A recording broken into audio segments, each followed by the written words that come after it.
So now I'll show you how to do the remote commissioning for a one-to-many devices. Of course, what was bound to earlier as a one-to-one binding is still working.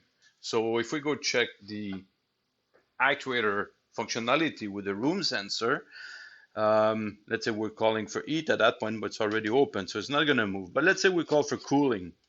So only the actuator with the 93 address responds to the 8F room sensor. So now I'll show you in Dolphinview how to bind those two, or that single sensor, to two devices. Like I said, one's already bound. As you see, it's moving. So now we need to bond the other actuator, which is address 84, which is this device here. So let's go, we're already on remote management. We need to unlock the devices with this address, which is both devices. Technically, they're both listening to it.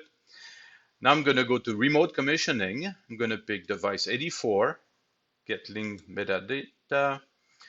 I'm going to check what's inside the actuator. There's nothing. I flushed it earlier for demonstration purpose.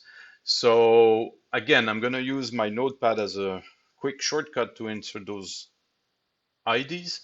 So for the gateway,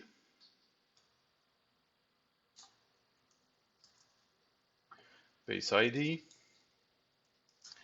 And for the room sensor that I want to bound to this actuator,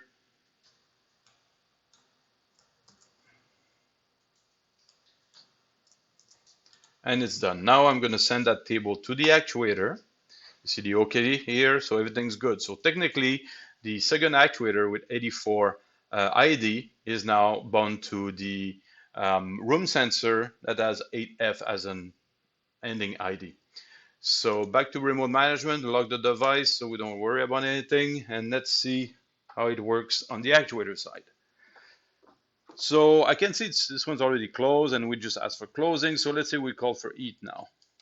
Well, as you see now, both devices respond to the room sensor. So at that point, we've reached the concept of one sensors for many devices.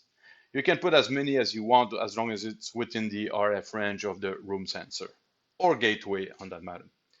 So that's really what that demonstration is all about. And that should be enough to get you running on your project.